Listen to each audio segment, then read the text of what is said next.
Do you ever feel stuck, like you're living your life on autopilot? Are you ready to shift into high gear and reach the success you so richly deserve? Welcome to the Play Big Movement podcast. I am your host, Sharon Lecter, entrepreneur, business strategist, and best-selling author. Playing big is not about settling for good enough or being comfortable. It is about reaching your highest potential and achieving your greatest success.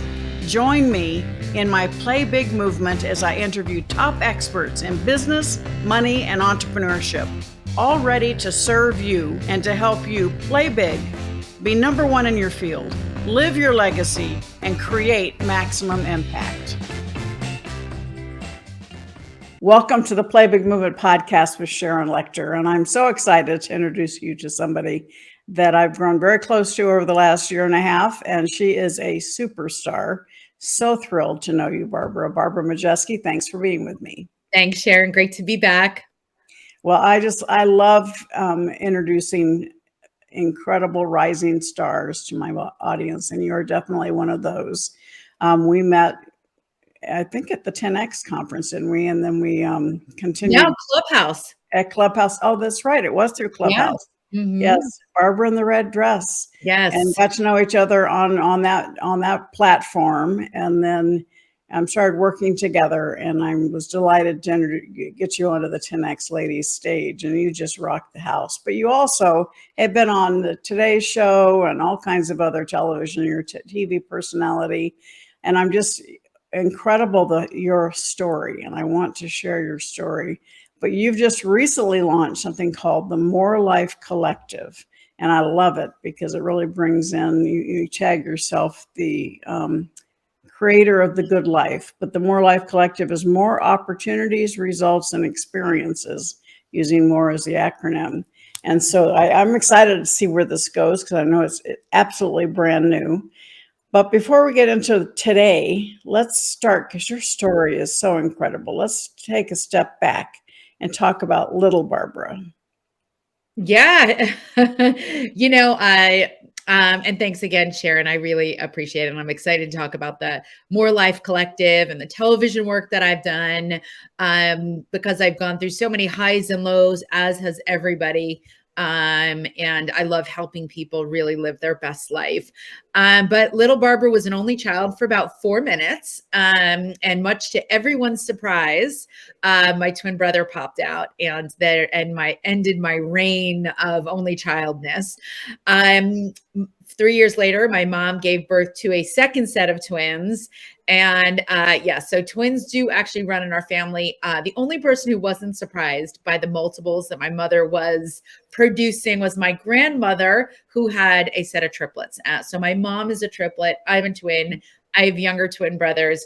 And for those who are wondering if I have twins, no, I have 3 single kids because God gives you a handle, and God knew better to give me multiples. But there's also a condition in our family. Not only multiples run in our family, but a condition known as Fragile X. And that's a genetically inherited form of neurological impairment, much like Down syndrome. And the younger set is Michael and Stephen has Fragile X.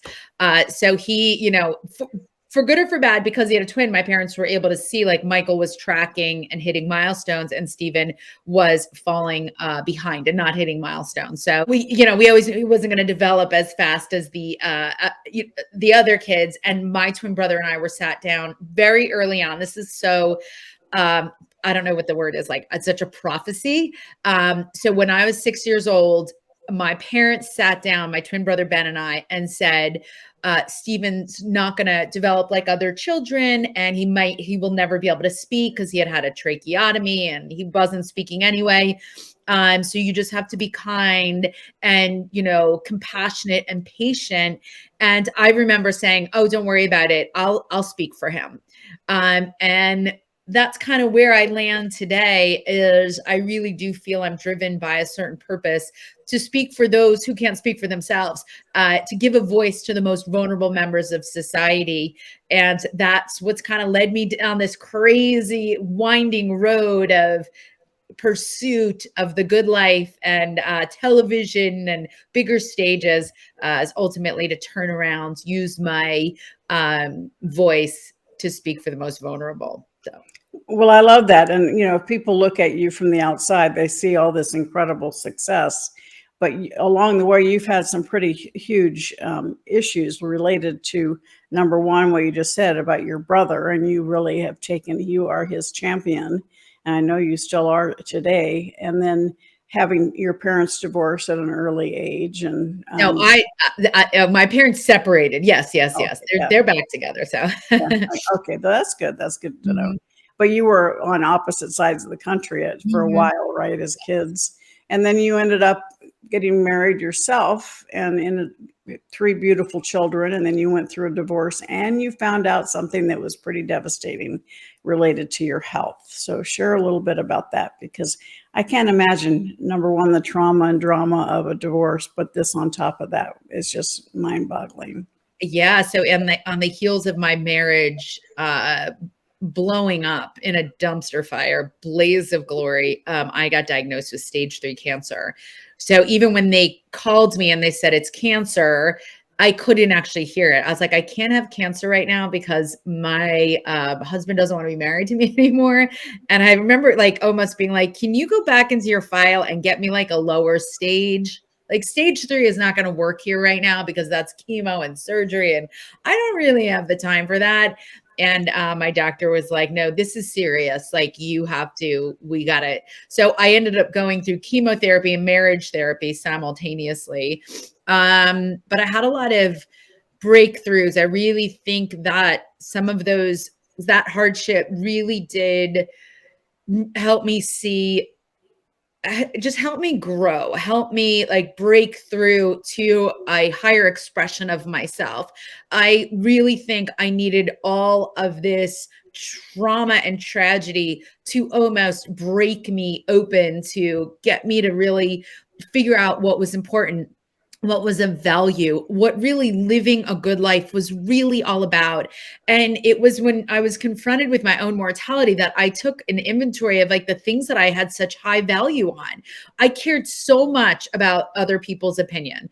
I had such FOPO, fear of other people's opinions, that it really did hold me back. I suffered from insecurity and doubt that would just paralyze me from living my best life. I was so busy checking these boxes, wearing the right clothes, saying the right things, believing like if I did all these right things, my life would be perfect. And I realized it was all a bunch of garbage. But it wasn't until, I really was thinking I'm 42 years old and this is where my story ends. Like that's such a like moment. You're like, wait. Like I have so many more chapters. I have things that I didn't do these things. I didn't go here. I didn't try that. I didn't do it. I'm like, whoa, like you're bargaining with the Grim Reaper. Like just pump your brakes, buddy. I got a few more things to do and you can come back later. So just scooch along here. Cause I ain't going anywhere. And I had some strong breakthroughs. I'll share one of them, Sharon. And one of them was, I remembered a promise that I made to myself when I was 13. I was either 13 or 14. I got to go back and do the math. But so when my parents had to separate because they lost everything. So when I was in seventh, eighth grade and ninth grade, we had to be separated across the US. My dad, we had to go live with my dad's brother in La Jolla. I lived with my twin brother, my younger twin brothers, my uncle, and my dad. 5 dudes and me, 1 bathroom, studio apartment, and I'm a teenager. And I'm like, this is hell. And we spent a year out there. And at the end of the year, I was like, I want to go back to Jersey, live with mom, because I am not a California girl. I'm a Jersey girl. Jersey girls do not live in California. We go back home. We live in the Garden State. So we're at the airport. It's just Steven and I left in California with my father at this point. We're at LAX. And all of a sudden, Steven, I'm taking him back to New Jersey with me because he's mine. Like, I think I take care of him. I don't know. I just was his caretaker. My dad had to work. We're at LAX. Steven wants nothing to do with, he's throwing a tantrum. He's like, I don't know, just like a starfish on the floor of LAX. Like, honest to God, like, I'm not going, and like suctioning to the self to the floor of LAX. I can think of nothing more disgusting. I swear to you, we never need another vaccine. Nobody. If you can just lay there for 10 minutes, you're inoculated from all of the germs, every bacteria and virus. So that's my new vaccination schedule. So we finally, like, we're bribing him through the airport, like, just we'll get a donut at that. And this is back in the day, in the 80s, where you can actually go to the gate and there's not all the rigmarole we have now. Anyway, they're boarding the plane, everyone's on board, and the flight attendant comes up to us and she's like, we're done boarding. You either get on the plane or we're going to leave you behind. And my dad pulls me aside and he says, Barbara, I will keep Stephen with me. You get on that plane. High school had started. My 9th grade year had started. And I'm just in the ether hanging out at LAX. And I'm like, no, Stephen goes with me. And my dad's like, do you know that I'm the parent? I'm like, no, I don't know anything. I know that Stephen and I go together. We're like a package deal. This Stephen's not my twin, but I'm his caretaker. He was mine. And I promised to speak for him, right? And I'm like, no, he has to go with me. And he's like, Barbie's not getting on the plane, and you have to get on that plane. You're registered to go to school in New Jersey. You can't just skip high school. So I get on the floor and I'm like, Stephen, I need you to get on this plane with me. And in the middle of his meltdown, he composes himself. He grabs my hand and we walk onto the plane. And I do this backhanded wave to my dad. Like, I can't even say goodbye to him because I'm like, oh my God, I'm getting him on the plane. We're going back to Jersey. Like, let's go. We get on the plane. Stephen falls asleep and I am rage crying and like, but have such clarity. So we're on the red eye. I don't sleep, but I am like visualizing my life. And in that visualization, I've said, I will always take care of you. I will never put you under this stress ever. I will make sure I'm going to make so much money and I'm going to take care of you in every way possible. And I think because he had trusted me to take care of him, I felt this like empowerment above all. Like, even though we had no money, I was just moving back into another studio apartment with my other brothers and a dog, and it was a big crime scene. I was like, I don't know what I need to do, but I will figure it out and I will do it. And I will make so much money that you will have like all the caretakers that you could ever want. And it is that vow that, you know, these little promises that you, and these vows you make to yourself that get you through hardship. And when I was really struggling in cancer, I was like, I was given the greatest gift. Like I realized that everything I was ever proud of and had accomplished, and like my kids remember me, is because I had such a purpose aligned with taking care of Stephen.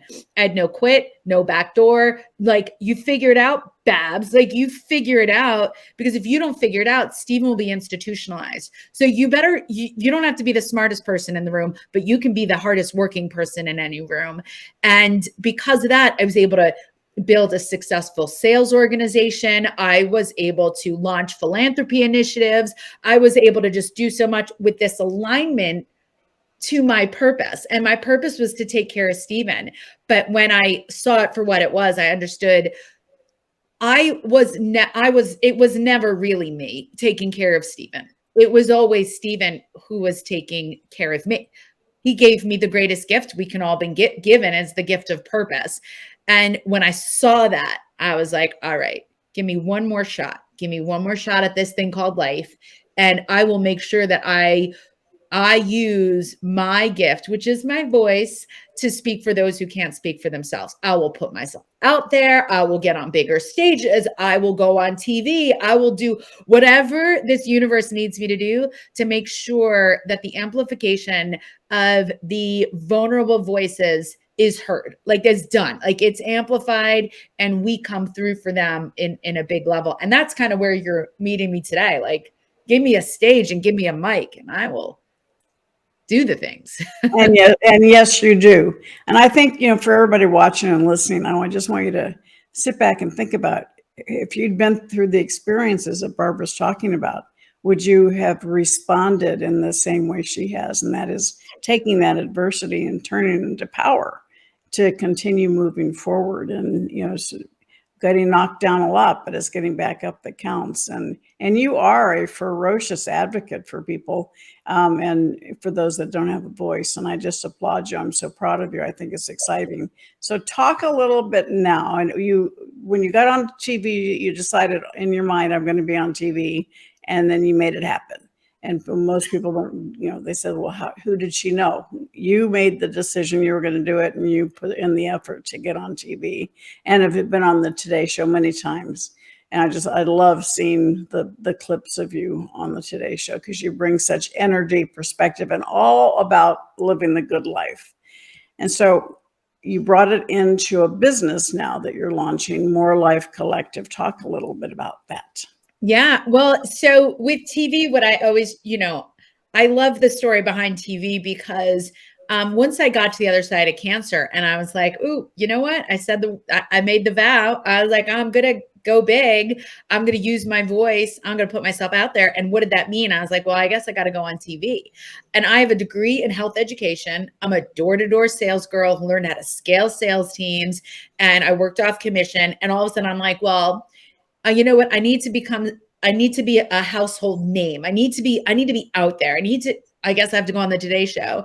And I ended up finding a media trainer. But I want to share the fun story in that is that originally I signed up for this weekend course to do media training. And I was so excited. And I got all three of my kids were going to be babysat. And I was like, all right, I got everything. And I had booked a hotel room in New York, and 24 hours before it's like ready to go, they cancel it.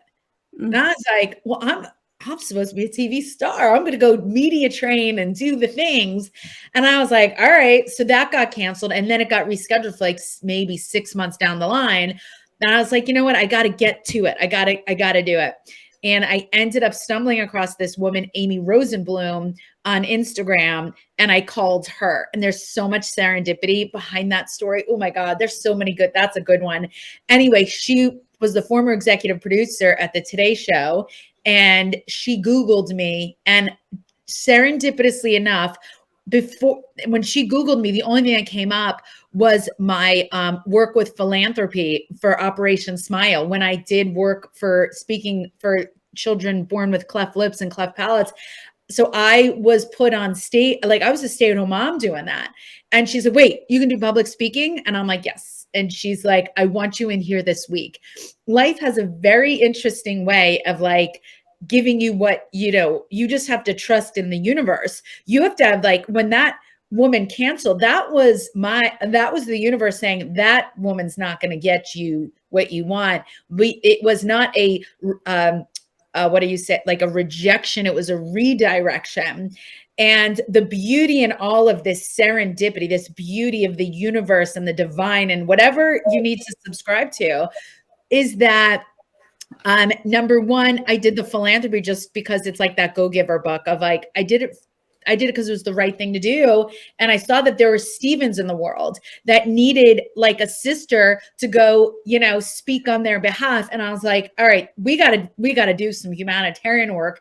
And I leveraged my former colleagues, and I was like, we're fundraising. And the thing was like bonkers. I hadn't raised $5 in my life. I'd written checks for charities, but I'd never done fundraising. But this universe conspired in my favor. Had I not used my voice, I was a nothing on the end. There was nothing to find about me on the internet. I'm a 1980s, 90s baby. I wasn't like, doing anything. And the really cool part, this is where I think like you just gotta like surrender. So Amy Rosenblum's best friend was Joan Rivers. Joan Rivers, my brother Steven, worships Joan Rivers. Loved her before she passed, loves her to this day. He just has this thing for like funny Jewish women. I don't know. Anyway, love Joan Rivers. So I think spiritually, I always say, I think Joan Rivers sent Amy Rosenblum to me and me to Amy Rosenblum. So that's what got me on TV. And to answer about how the More Life Collective has come in is all intertwined. People kept asking me, how did you go from being a stay-at-home mom onto the Today Show? There's like a major disconnect. And I kept saying, I hired a media trainer. And you ever just answer a question and you're like, that's not the answer. It's not the answer. I'm like, I think it's the answer, but I'm like, why is it like, I just don't, it's not the answer. And I realize we're in such a state right now where people think you can buy things and you'll get the outcomes. You can buy the Peloton, you can download the Weight Watchers app, you can buy the book and make money. And there's a huge disconnect in our society, and we are becoming very gluttonous and there's overconsumption of buying things, but not actually deploying the things you need to do.